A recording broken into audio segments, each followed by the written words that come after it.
The dining table gleamed under the warm chandelier, polished to perfection for what was supposed to be a peaceful family dinner. I sat quietly at the far end, wearing my old gray coat, hands folded, observing more than speaking. Years in business had taught me that silence often revealed more than words ever could. My son chatted happily, unaware of the tension forming beside him. His wife, my daughter-in-law, sat stiff-backed, eyes sharp, scanning the table as if she were in a boardroom instead of a family home. When the waiter approached to refill glasses, she suddenly frowned and pointed at me, her voice slicing through the conversation. "Get this pauper away from the table," she snapped, loud enough for everyone to hear. The room froze. Forks paused midair. My son stared at her in shock, while I slowly looked up, meeting her gaze without anger. Security hesitated, confused by her authority, but her confidence was unshakable. I felt the old familiar calm settle in, the calm that comes when you know exactly who you are, even when others do not. I stood up quietly, nodded to security, and left without a word. As the door closed behind me, I heard whispers, but none of them knew the truth. They had no idea that the pauper they dismissed so easily was the very person who had built the company she proudly worked for.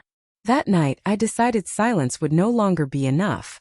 The next morning, the office buzzed with its usual energy. Executives moved briskly through glass corridors, unaware that something fundamental was about to shift. I entered through a private elevator, exchanging nods with senior staff who recognized me instantly.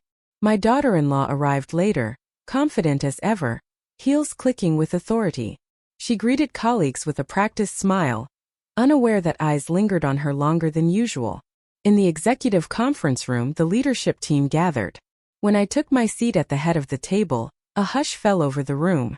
Confusion flickered across her face, then disbelief. I introduced myself formally, recounting the company's origins, the risks, the sacrifices, the years of struggle. With every word, her posture stiffened. I spoke calmly about values, respect, humility, and leadership, and how easily power could blind those who never earned it. Then came the decision. Her role was being reassigned, effective immediately. No shouting, no humiliation, just facts delivered with precision. She tried to speak, but the room remained silent. The confidence she wore so easily the night before crumbled.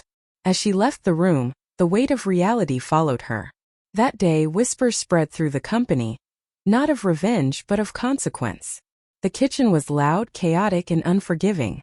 Steam rose from industrial sinks as plates clattered endlessly.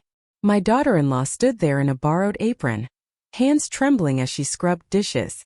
The shock of the demotion hadn't worn off. It had merely settled into a dull ache. Colleagues she once overlooked now worked beside her, offering brief glances but little sympathy. During her break, she sat alone, replaying the dinner in her mind. For the first time, she questioned herself. How had she become so cruel, so quick to judge? Pride had carried her far, but it had also blinded her. Meanwhile, I watched from afar, not with satisfaction but with purpose.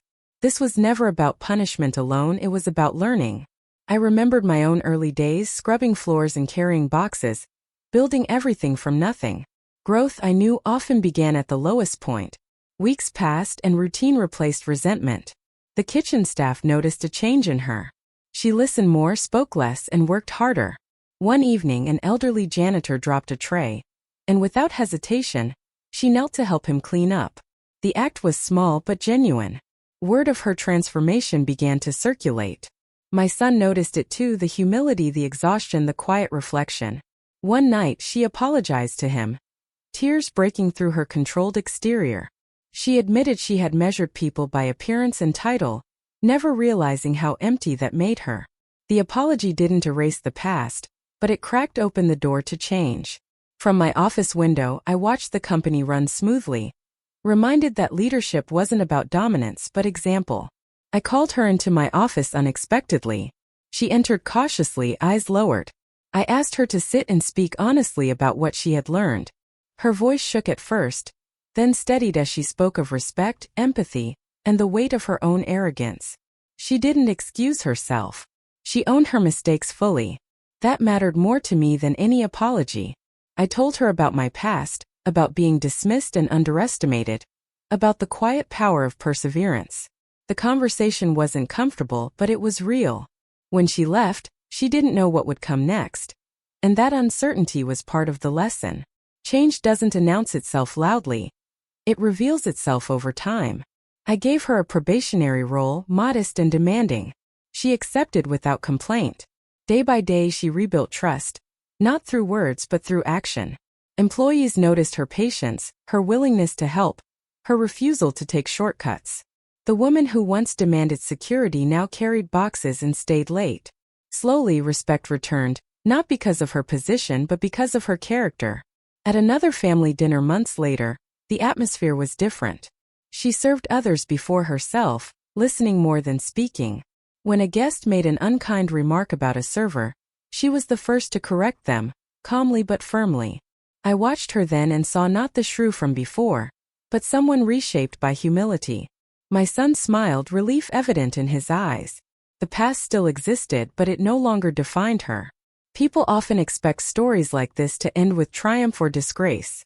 Ours ended with balance. She never returned to her old executive role, but she found something more valuable. A sense of self not built on power. I remained the quiet figure behind the company, content knowing that my lesson had landed. That night at the dinner table had exposed more than arrogance. It revealed how easily we forget our shared humanity. In the end, justice wasn't about revenge. It was about transformation, and that, I believed, was far more powerful.